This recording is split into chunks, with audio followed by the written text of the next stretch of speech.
Hi, I'm John Waterhouse. Welcome to another edition of the Original Science of Mind as presented by Dr. Barbara Waterhouse. Barbara does another great class talking about the application of science of mind principles into our lives. There's a lot of Q&A in this class, and I know you're going to have a great time doing this. So as we do with every science of mind class that we teach, we always start with a spiritual mind treatment. So I'm going to invite you to join me here in knowing the truth. So what I know is that there is only one presence and one power. It dwells in, through, and as all things, and it's right here, right now, because it's always here. And in the now moment, it's always present as us, moving through us in every aspect of our lives. And as we come together to hear the words of Barbara and her class, I know that we are all blessed by this conversation, by these intriguing ideas, and about the application of the teachings of truth that we are so uh, incredibly enthusiastic about at Center for Spiritual Living Asheville. So I know that there are blessings that abound in this class, and that everyone who listens and who watches is blessed by the experience. And I simply let this be the truth for me and for all who are part of this incredible experience. All is well, all is God. And knowing this is so, in gratitude and love, I simply let it be. And so it is. So have a great class. I'll see you afterwards. Work from the effect. It go from the effect, that way through there and go to the cause. To not work from the effect, leave the effect alone. Right. And go to the cause. And which cause do you want to go to? The one that says, oh, I'm sick, I'm sick, I'm sick, I'm sick? Or the one that says, God is health and wholeness, and that is who I am? I am a spiritual being, and I will never be touched by anything other than spirit. That's the one. That's the one. What else have you learned? Hi, Amanda. What else have you learned? Turn away from the condition. Turn away from the condition. What else? Sandy. Facts change, the truth remains the same. Facts change, the truth remains the same. Francis. What's that all about? What else have you learned? Start from where you are. Start from where you are, yes. I think that one of the worst things we do to ourselves is try to make ourselves wrong for being where we are, and then we can't do anything but beat ourselves up. There's nothing wrong with where we are. I love that. What else have you learned, Jane? Well, I'm trying to learn it, and I hope I learn it as quickly as possible, which is turn away from the condition. Turn away from the condition. Good for you. Well, I wish Stop talking about my fill in the blank. My arthritis, my heart, my blood pressure, my fever. It's not yours. It does not belong to you unless you want to have it.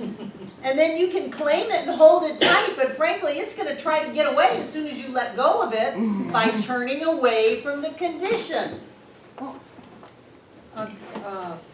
because, and real quick, I have to go to my brother's for Thanksgiving. You and get to go to your brother's, be in charge. Yeah. Does anybody have a gun to your head? And it's, well, what'd you say? Does someone have a gun to your head making you go to your brother's? And even at that, you would be at choice. Well, I already have the plane ticket. That's all right, it's just a plane ticket. Say this, I get to go to my brother's. That's right. Say it. I get to go to my brother's. That's wonderful, I get to go to my brother's, great. I get to go to my brother's, but I'm just obsessed by it, you know. Great, you're all happy thoughts. I Oh, get to go to my brother's. Hey, Barbara, I get to go to my brother's for Thanksgiving. Wonderful. Jane, you are the captain of your ship. You chose to go, so be happy about it. Yes. What kind of a catch-22 are you putting yourself in? I don't know, because there's something inside of me that's saying, yes, yes, but there's the most of what's in the, Stop listening to the other part. Which one do you want to do? Do you want to go and have a good time? well, yeah, I really Then would. pay attention to that part. Feed that part. Feed that part. Feed that part, starve the other one with lack of attention. Oh, interesting. Yeah. Choose Okay. joy. Who else? Try. What, Rick? I know that I can get caught up in a can of worms sometimes, looking at what's in back of, you know. We cause. can process ourselves right into stuckness. And I love this page 148 in the book here. He gets into that clearing the consciousness, going right back to what the first comment, God is, clear-mindedness is all that there is. You don't have to get caught up, I don't have to get caught up in uncovering what may have, in my thinking, caused this or caused that. I can go above that. Right, Step why above that. doesn't work on anything? Why doesn't work? Why did you do that?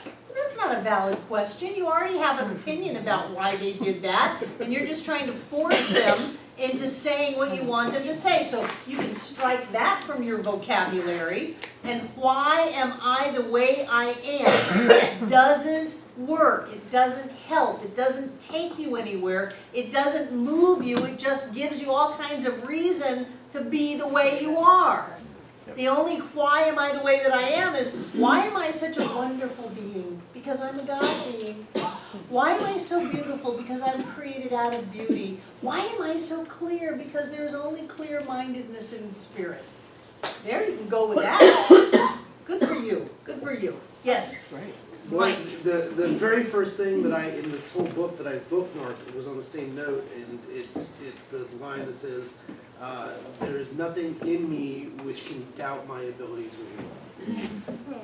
And it just, Yes. it struck me as there's nothing of me that gets any traction for anything negative. And it's not you anyway.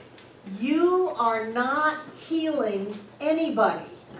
All you're doing is seeing the health and the wholeness that they are. And it's not on you. It's not I'm going to now heal you, you sick person. It's not like that at all.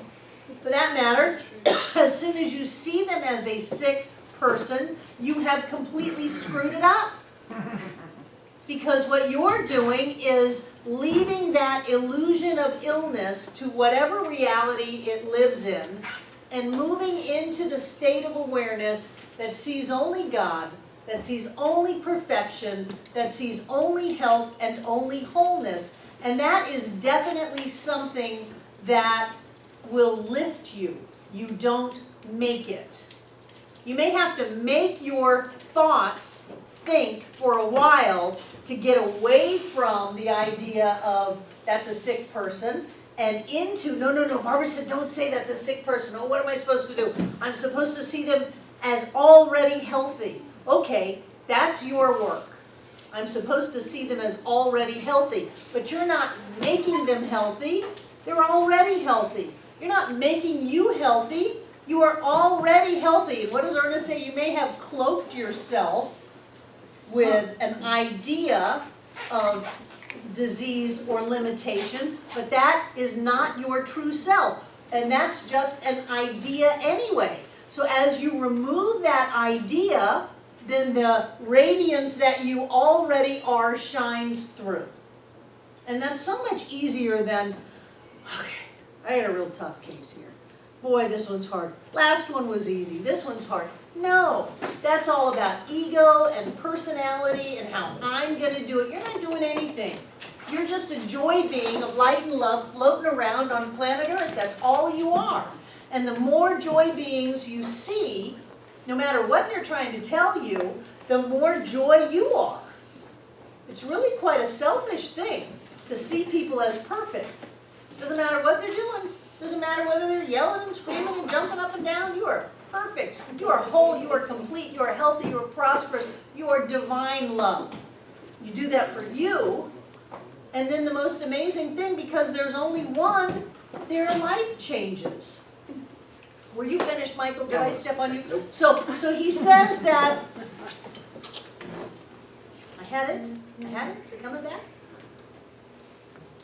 Oh, he says that only as much as they are willing to like agree to it, but keep in mind if anybody is around you, they have already agreed to a higher state of consciousness. It's not like people use that as an excuse to say, well, they must not have been open enough, they must not have been ready, they must not have been spiritual enough to have that demonstrate. No, no, no, no. They have already been in agreement with a greater reality of beingness simply by being around you. That's why you sitting in my class have already given me agreement for you to be completely healthy, happy, whole, rich, joy-filled beings. And I will see you that way, and if need be, I will shake you up a little bit to help you see that. And people say, well, how can you do that? You know, maybe they're, no, they're in my space. You come into my space, you come into my light, you're in alignment with what I believe and know. And that's why some people can't stay here. They run.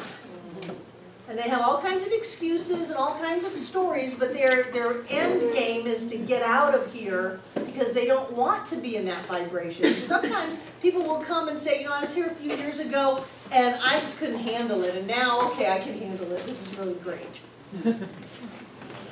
Yes, I was discussing this and you led right into being able to talk about this because I was going to ask you, and at the last class, I raised the question that comes to my mind that this is a teaching about how we create our own reality through our thoughts, and how does it work that I can go into somebody else's reality. And the reading that I did just today was great and really helped with that. And the piece that kind of then pulled it all together, and I'd like your comment on this, is where he says, you cannot heal anyone of his trouble if it is the result of some mental attitude which he will not surrender. So, right, but I don't know anyone like that. you don't know anyone that wouldn't surrender? No, there's no one in my world that won't surrender. Okay. I mean, maybe there's some serial killers somewhere, or some people who are really intensely holding on to their belief system, but they're not in my world and they're not asking me for healing. I think that if anybody asks anybody for help, that they have a willingness to surrender. If someone goes into a 12-step meeting to pick up a white chip, they have a willingness to surrender. I don't care how screwed up they are.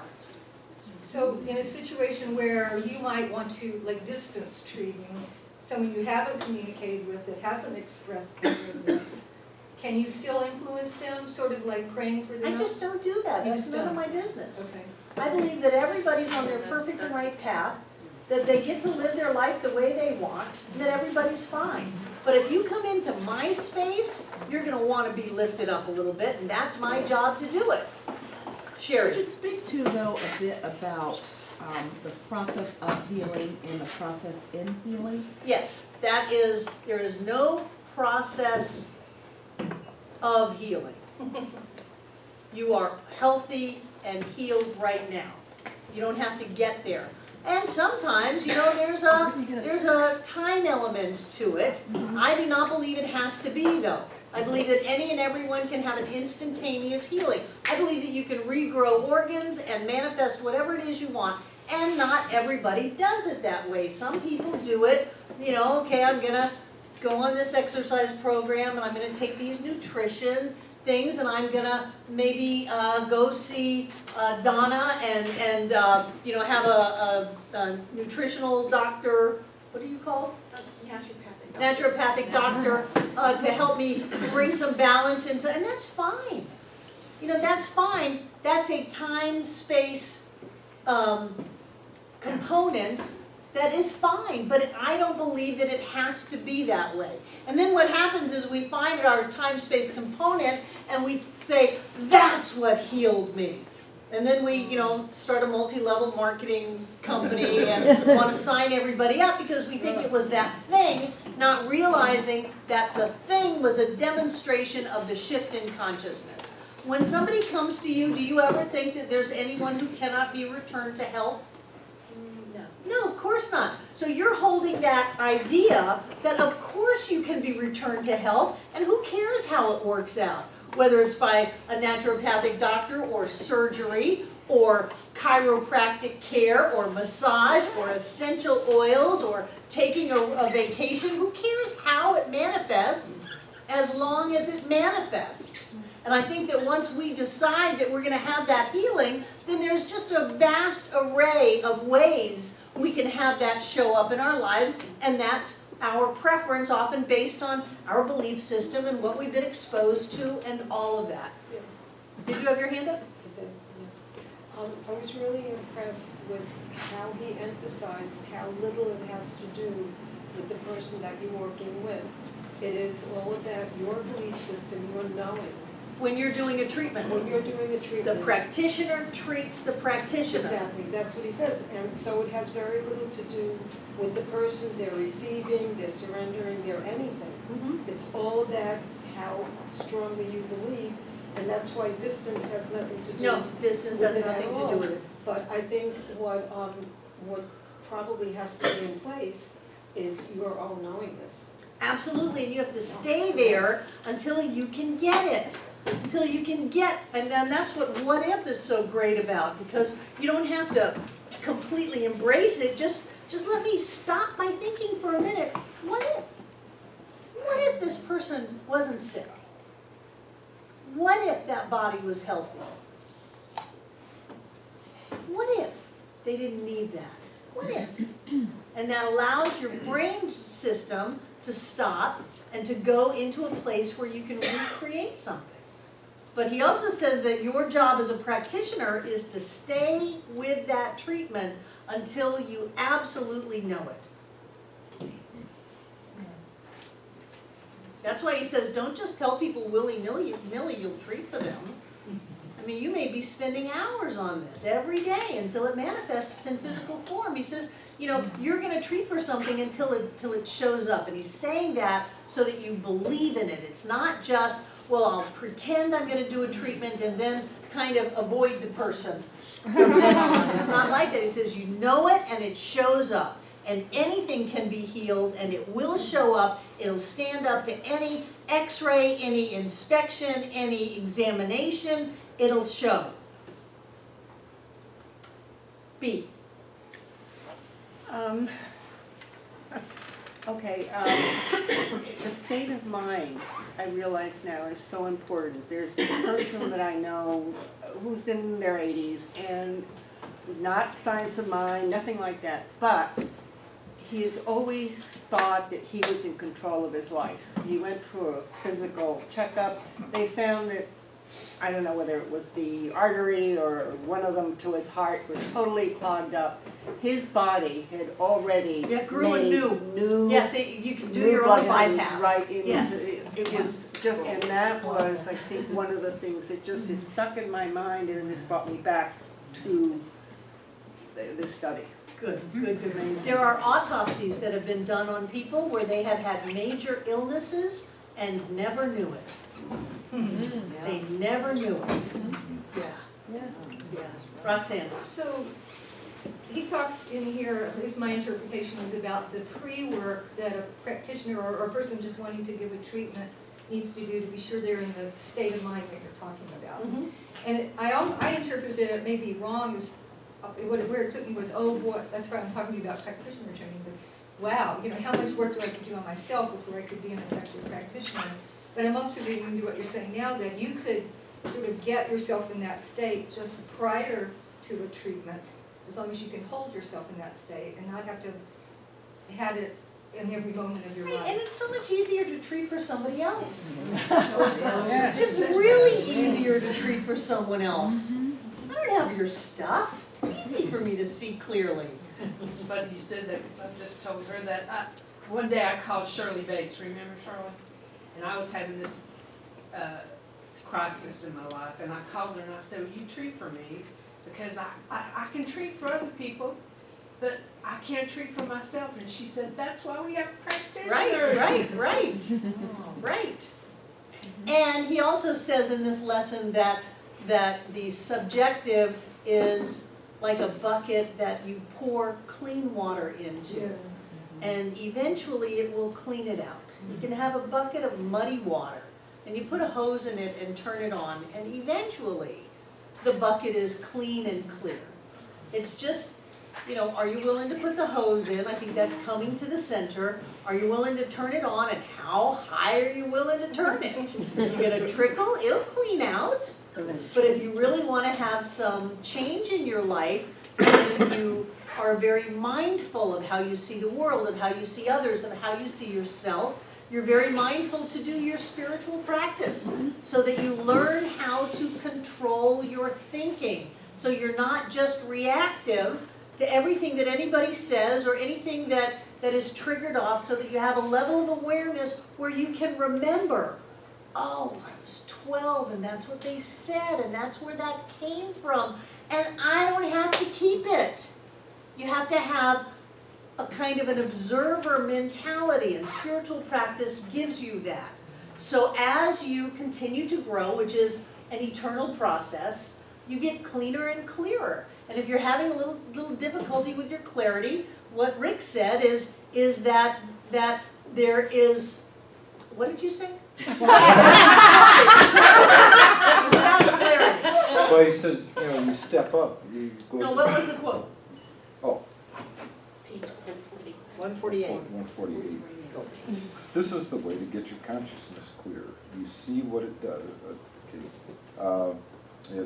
Repeat, God is all. There's only one power, intelligence, and consciousness in the universe. Right, and what he said was that there's no room for a lack of clarity in mind, or there's only clarity. You just rattled it off when you were sharing. That. So you go back, you treat your own consciousness. If you're not clear, you treat for clarity. I'm clear, I'm happy, I'm open, I'm having, you know, just a wonderful life. So in Valerie. I have a question. In one of the classes you made a comment, or at least I interpreted your comment, was, can you see healing in sickness? And I remember saying, no, I can't see that. So were you trying to get us to see that with the cause, which is... Can you see healing what end? Can you see Healing healing in? within someone saying they're sick? Like if I'm sick, can you see the healing in that?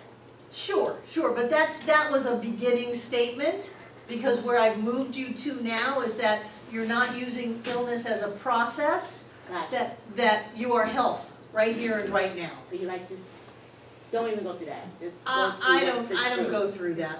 I don't go through that. Okay. There's no redeeming value on a spiritual level. People are gonna dispute this to the end. In limitation, in poverty, in struggling, in suffering, you don't have to do that. That's the old no pain, no gain mentality.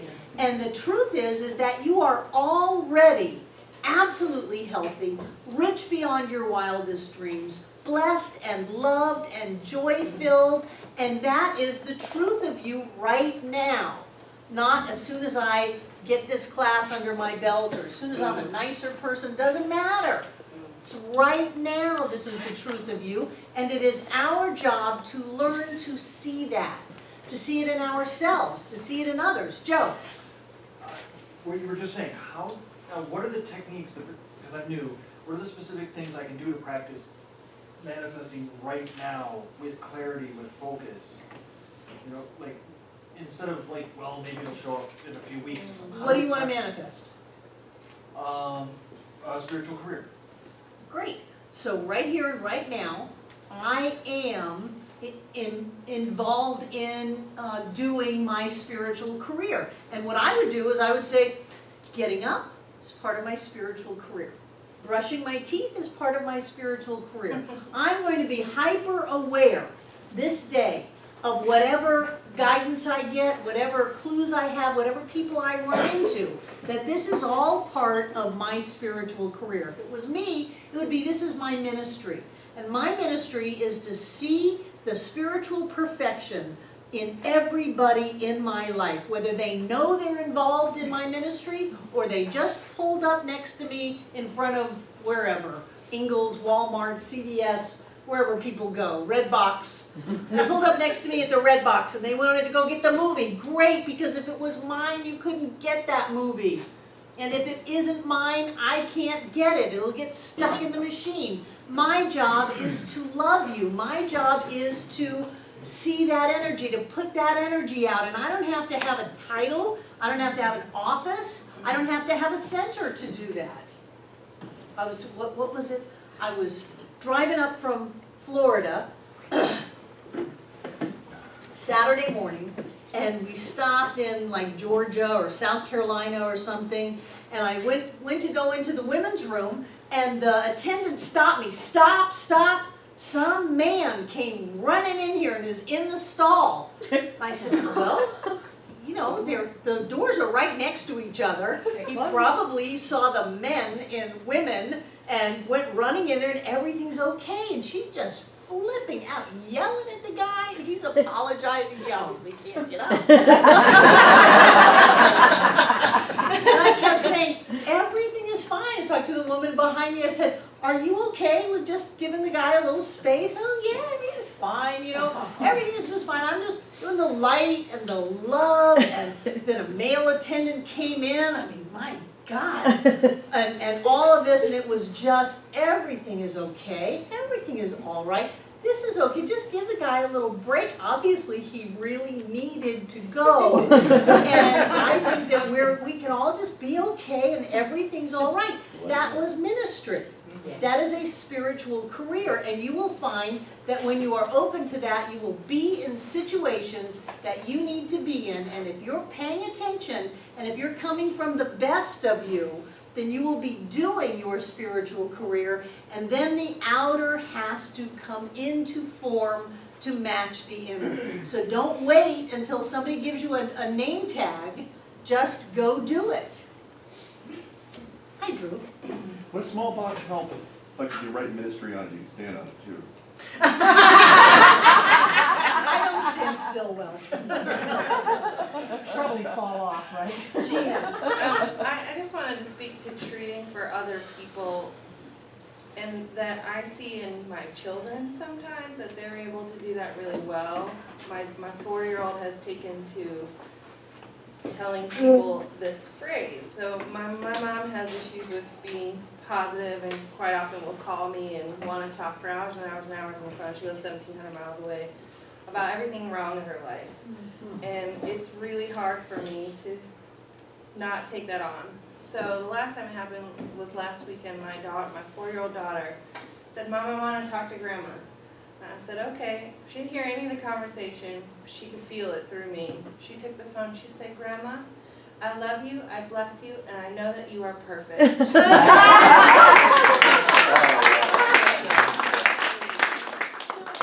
started to cry first and laugh second, of course, and talked to my mom, and she said, well, that's all I'm going to say tonight. And just hung up the phone. But I called my brother immediately after and told him the story. He and I struggle with the same thing. And he said, you know, I'm going to tell her that every time.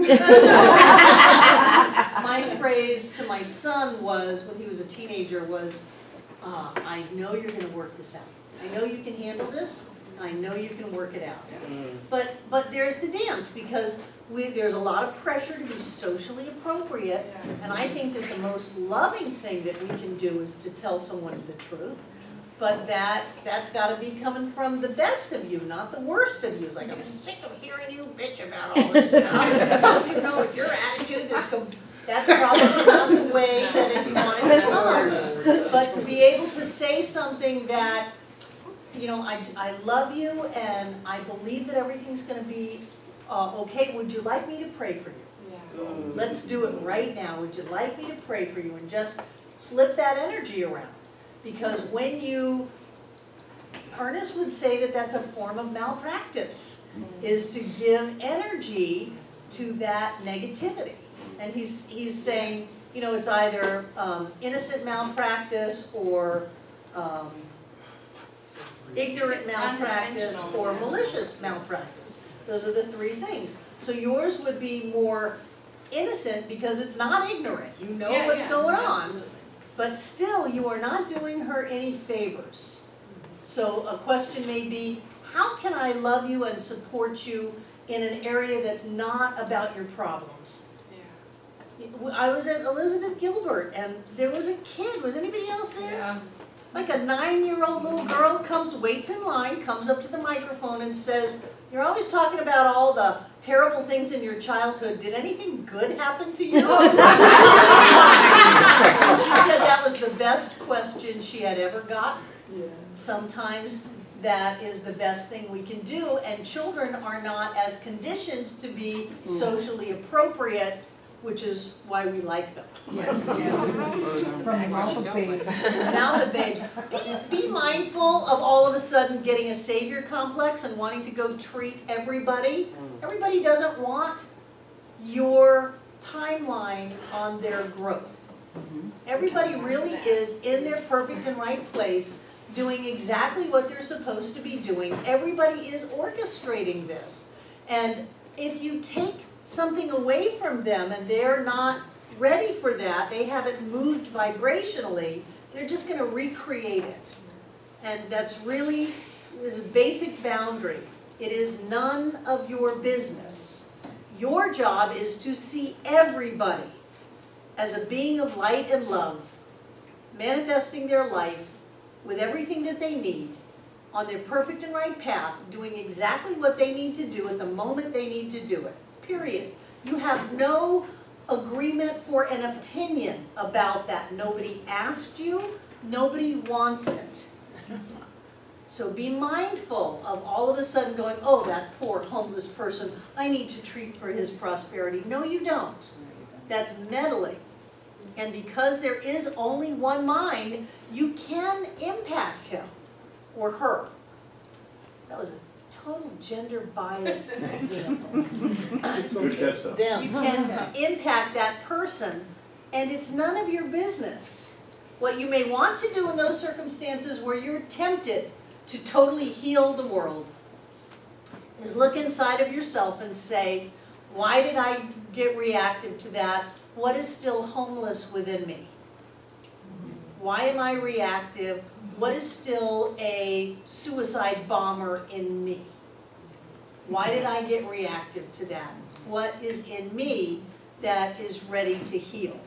Drew. Because doing that is being in duality of the triangle or tetrahedron. Oh yeah, you're right in the Because triangle. You're the rescuer. I know. Wait a minute, oh, I just put myself to no, be over here. Yeah, there's only one, and if I see that in someone else, it's because it's in me, otherwise I wouldn't have noticed them.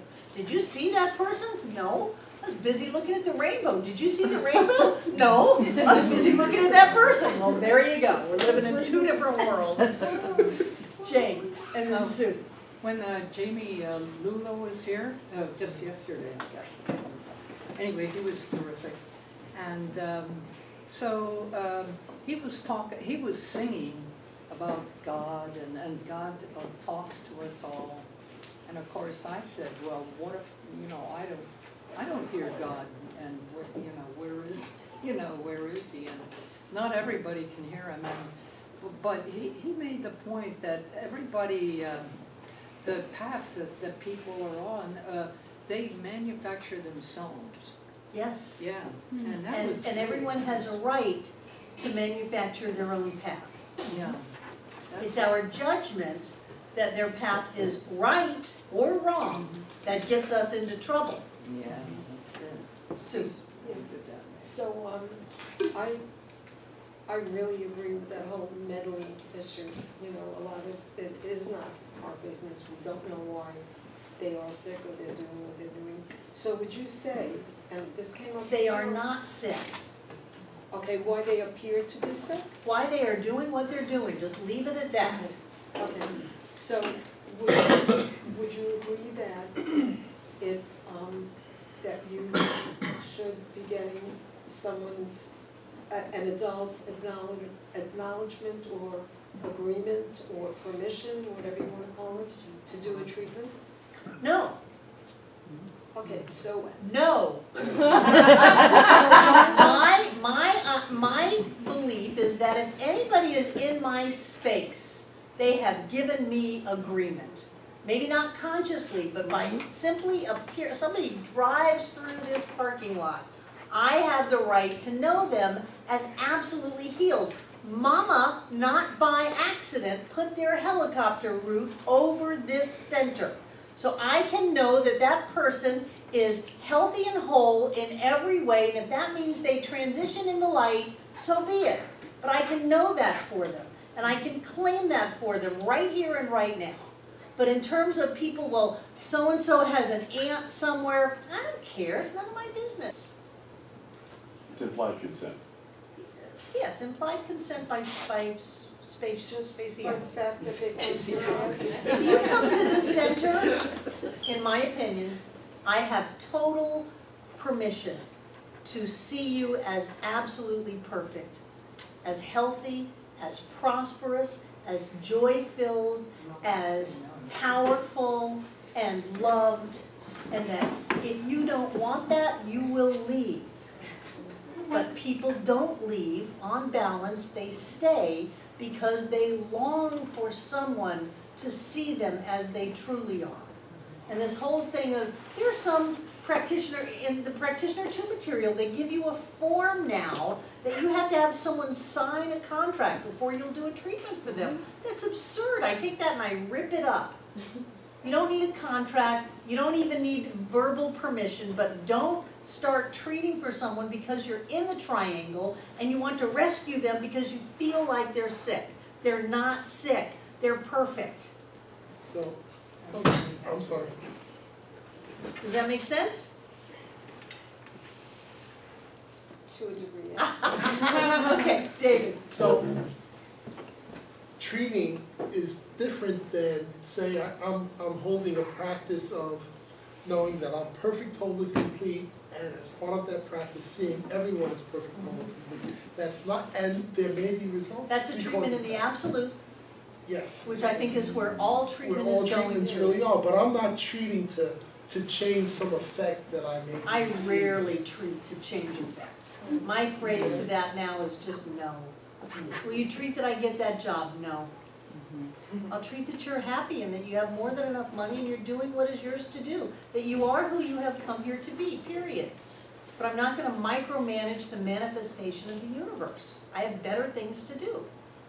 Like hanging out with God. I guess what I'm trying to say is I'm aware that in a certain state of consciousness, in this consciousness of state of knowing that I am and that all is perfect, whole, and complete, something's gonna happen just because I show up. And your job is to know Right. that whatever that is, it is part of the I am and it is perfect, whole, and complete. Right. And you don't have to put the But I'm not perfect, trying to whole, and change completeness them. in it. You're uncovering whatever it is that is cloaking that perfection and seeing right into you. You've got your spiritual X-ray vision on, and you're seeing through the disguise into the truth. And I believe that all treatment is for the purpose of getting to where you do not need to treat. We start off, treat for money, treat for money, treat for money. Oh gosh, we're starting preschool spirituality now. Okay, I'll teach you how to have money, I'll treat for money, we'll do the affirmations, I'll get you to where you can have money. Then it is treat for a relationship, treat for a relationship. Finally, it's treat for clarity, treat for love, treat for openness, treat for wisdom, treat for intuition, treat that I am moving in this world as the best of me. And that is all God is. I am, you are, and so it is. That is all. I see the perfection in you. It is in the name of Jesus, in the nature of the Christ, be thou every whit whole. You are whole and complete. And that is what that is. And Eva was telling me during the break, her mom went to see Willard and she had gold crowns show up in her mouth. So yes, when you see that in yourself, you are obliged to see it in everyone else, or you lose it So I in see yourself. that, see that I'm in full understanding and agreement with. If I see it in myself, I see it in everyone, whether they cross my path or they don't. This is the fact of the matter. Everyone is perfect. Right, and if everyone wanted to treat for their aunt's neighbor as they are perfect, whole, and complete, that would be fine. It's just usually it gets down to micromanaging. Right, so that wholeness, that belief in the wholeness of every single person, for me, it's different when you're specifically picking someone out and concentrating on that person. And that's where the permission thing came up. You know, But sometimes you guys come to my mind, and I treat for you. Yay. But this is us. Yay. Just We sometimes- already have an agreement because we're all here. Yes. So, yeah. I find that if I just let whatever I do be okay, my life works.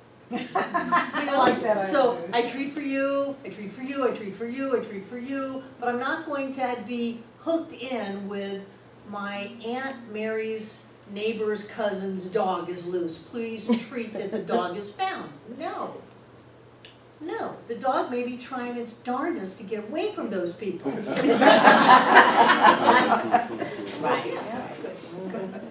Who had their hand up? Rick?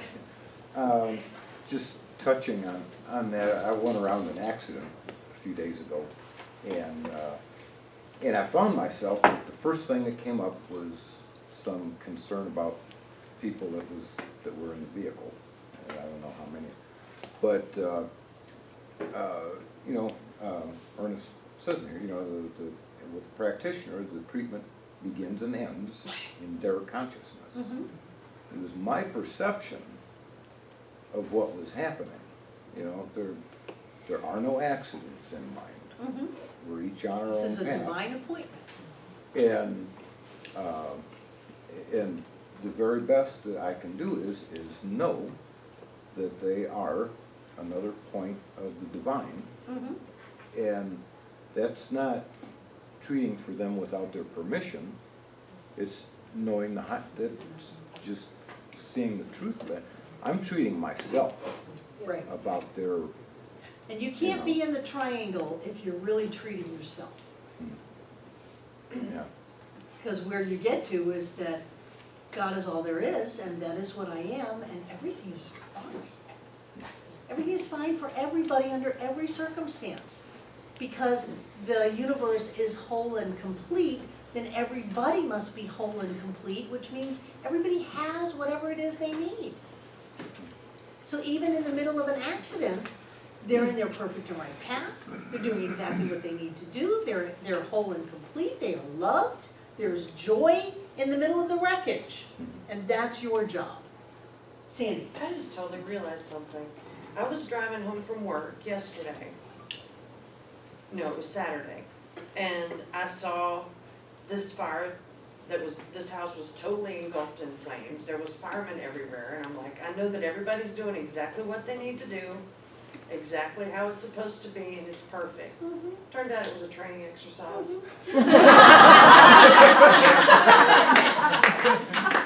of freaked me out for a minute though. Good, You did a good job, though. Really, in some other alternative universe, who knows what was going on there?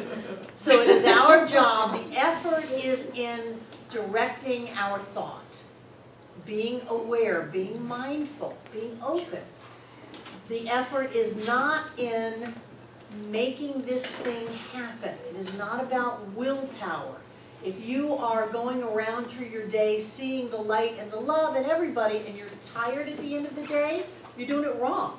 You're trying to put light and love into people instead of just seeing that everybody is light and love. So that's the effort, is in the discipline. It's in the choosing what to think even when we want to think something else. That's the turning away from the condition and being mindful and at choice as to how we want to experience life.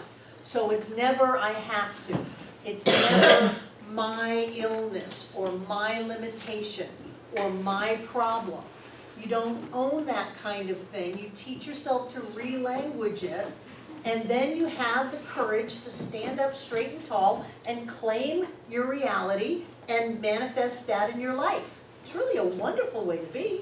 It takes a lot of the pressure off, takes a lot of the worry off, because if you're worrying, you're turning toward the condition, not turning away from the condition. So you can't worry, you can't complain, you can't, just go over and over in your mind on an endless loop about all of the things wrong. You can't feel blame or shame or any of that stuff. You can't be angry. You know, Elizabeth Kubler-Ross says, if you're angry, you get 12 seconds. That's it. Other than that, it's old anger. So part of this discipline is in training yourself how to think, how to feel, and what to say and what to do. Wonderful. Next week's reading is the introduction to lesson 4, the control of conditions. I love this chapter. I just love this book. Take out what you're going to give.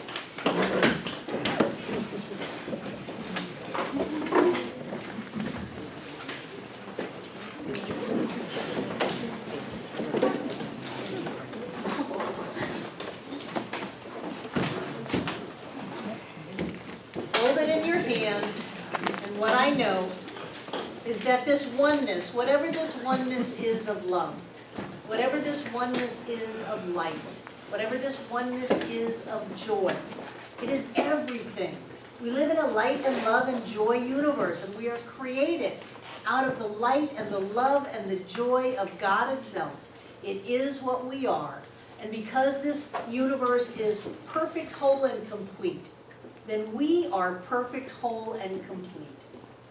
Which means that we are not lacking, we are not missing, we always have. So we give this gift out of that sense of fullness, of always having, always being supported, always being uplifted. And we send our money out on those wings. We know that each one of us comes together this night to make this Center for Spiritual Living Asheville all that it was ever meant to be. It is a place of peace, a beacon of light, a tower of strength, and a fountain of wisdom that touches the lives of all who call it home. Hi there, wasn't that fun? It's always fun to have Barbara doing that bantering with her classmates. And I'm sure that you enjoyed it, and I'll bet you learned something too, because I always do when I listen. So with that, because Barbara's treated you out, I'm going to go ahead and say goodbye and know that you're going to have a great week, and we'll see you again soon. Thanks a lot.